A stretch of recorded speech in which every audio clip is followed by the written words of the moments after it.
Hi friends, welcome to my channel my crazy food. పులుసు చేప పులుసు అని పేరు వినగానే ఎవరికైనా నోరు ఊరాల్సిందే. ఈ వీడియో మొదటి నుంచి చివరి వరకు చూస్తే మీకు కూడా నోరు ఊరటం కంపల్సరీ.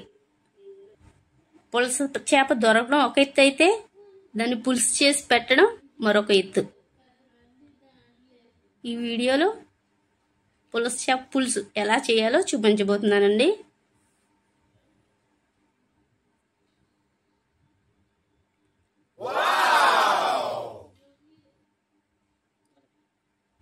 మాకైతే పులుసు చేప తెలిసిన వారి ద్వారా ఈ సీజన్లో దొరికిందండి. ఇలా దొరకడం చాలా అదృష్టమనే చెప్పాలి. నాకైతే ఇలా కత్తిపీటతో చేపలు చేయడం వచ్చు కాబట్టి నేను ఏ విధంగా చేశానండి. ముందుగా చేప చేయడానికి ముందు ఒక గంట డీప్ ఫ్రిడ్జ్లో పెట్టినట్టయితే అది స్ట్రైట్గా స్టిఫ్గా ఉండి మనం చేసుకోవడానికి వీలుగా ఉంటుందండి. ఈ విధంగా రెక్కల్ని తోకని కట్ చేసేసుకుని ఆ పులుసుని చాకుతో కానీ ఇలాగా మీకు కత్తిపీట అలవాటు ఉంటే కత్తిపీటతోనైనా ఆ పులుసునంతటిని బాగా తీసేసుకోవాలండి. ఈ చేపని పైన మాత్రమే శుభ్రం చేసుకోవాలండి, కడుక్కోవాలి. ముక్కలను అయితే కడగకూడదు. అలాగే లోపల వేస్టేజ్ కూడా మనం ఈజీగా తీయడానికి డీప్ ఫ్రిడ్జ్లో పెట్టాం కాబట్టి అది చాలా యూజ్ఫుల్ అవుతుందండి. ఈ విధంగా క్లీన్ చేసి పెట్టుకున్నానండి. క్లీన్ చేసి పెట్టుకున్న తర్వాత మనకు కావాల్సిన సైజులో ముక్కలను అయితే కట్ చేసుకుంటున్నాను.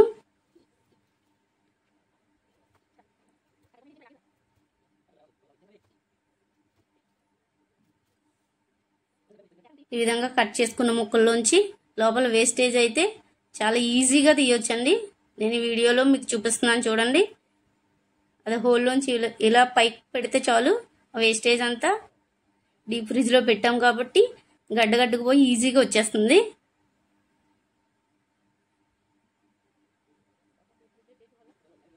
ఇది ఒక మంచి టిప్ అండి.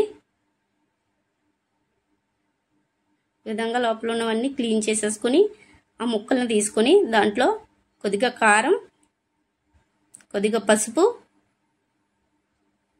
దాంతోపాటు కొద్దిగా సాల్ట్, మన ఇంట్లో ఏదైతే వంట నూనె వాడుతున్నామో ఆ వంట నూనె 1 టేబుల్ స్పూన్ కూడా వేసుకుని ఇవన్నిటిని ముక్కలకు పట్టేలా బాగా కలుపుకుని పక్కన పెట్టుకోవాలండి. పుస్తెలమ్మైన పులుసు చేప తినాలన్నదండి గోదావరి ప్రజల నానుడండి. అంటే ఆ చేపకి అంత ఇంపార్టెన్స్ ఉంది.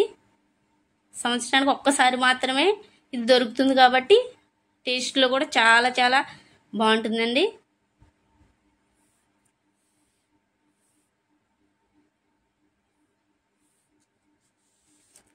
ఇలా పక్కన పెట్టుకున్న తర్వాత ఈ పులుసు చేప పులుసు అన్నది మట్టి కుండలో చేస్తే మరింత రుచిగా ఉంటుందండి.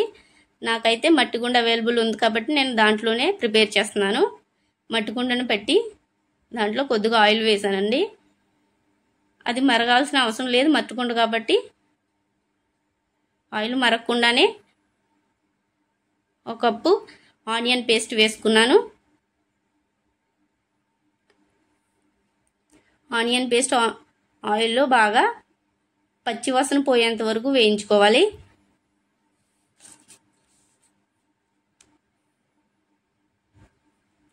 అందులో చిటికెడు మెంతులు కూడా వేసుకోవాలండి. అవన్నీ వేగుతున్నప్పుడు అందులో కొద్దిగా అల్లం వెల్లుల్లి పేస్ట్ కూడా వేసుకుని దాన్ని కూడా వేగనివ్వాలి. ఈ పులస చేప అన్నది సముద్రం నుంచి గుడ్లు పెట్టడానికి గోదావరి నదిలోకి ఎదురుకుంటూ వస్తుందంటండి. ఆ టైంలో వర్షాకాలం కాబట్టి గోదావరి నీళ్ళంతా మురుకుగా ఎర్రని నీళ్లుగా ఉంటాయండి. ప్రతి చేప మామూలుగా ఈదే, ఈ చేప మాత్రమే వాటర్కి ఎదురుదే స్పెషాలిటీ ఉందండి.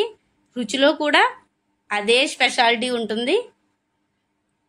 అందులో కొద్దిగా పసుపు, అలాగే కొద్దిగా కారం కూడా యాడ్ చేసుకోవాలండి. చేపల కూర నాన్ వెజ్ కాబట్టి కొంచెం ఎక్కువే పడుతుంది కారం. అందులో కల్లుప్పు మాత్రమే వేసుకోవాలండి, అది బాగుంటుంది. కల్లుప్పు వేసుకుని అవన్నిటిని కలుపుకోవాలి.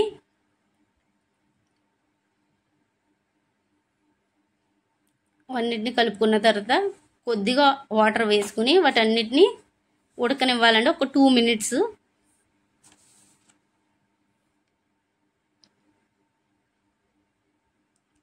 ఇలా ఆ నీరు తిరగబడిన తర్వాత ముందుగా మ్యారినేట్ చేసి పెట్టుకున్న పులస చేప ముక్కల్ని దాంట్లో వేసుకోవాలి. ముఖ్యంగా ఈ పులస చేప అన్నది వర్షాకాలం అనగా జూలై ఆగస్ట్ నెలలు మాత్రమే దొరుకుతుందండి.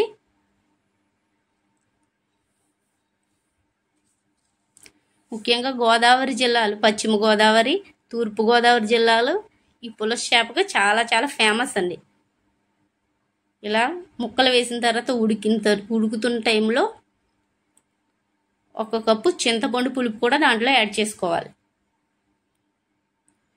గరిటె పెట్టి అయితే తిప్పకూడదండి.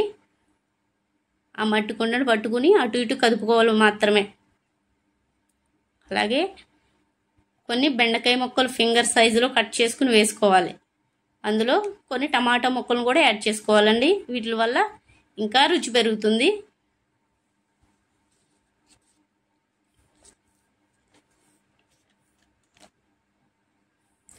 ఈ చేప సముద్రంలో ఉన్నప్పుడు ఇలసగాను, గోదావరి నీళ్ళలోకి వచ్చిన తర్వాత పులసగాను మారుతుందంటండి.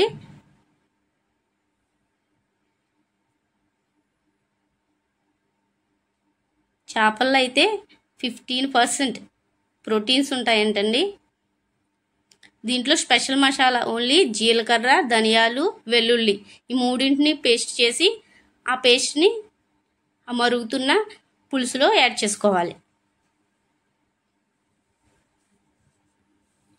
ఎలా యాడ్ చేసుకుని కొద్దిగా పైన మాత్రమే మిక్స్ చేసుకోవాలండి, లోపలికి పెట్టకూడదు గరిటె అన్నది. అందులో కొద్దిగా గరం మసాలాను కూడా యాడ్ చేసుకోవాలి. అందులో కొద్దిగా కసూరి మేతి వేసుకుని ఒక్కసారి అన్నీ కలిసేలా కలుపుకోవాలి.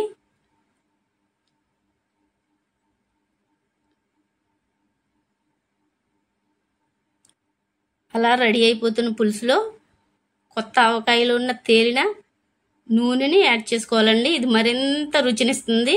ఇదే స్పెషల్. అలాగే ఇలాగ కంప్లీట్ అయిపోతున్నప్పుడు కొద్దిగా కొత్తిమీర తరుముని దానిపైన చల్లుకోవాలి.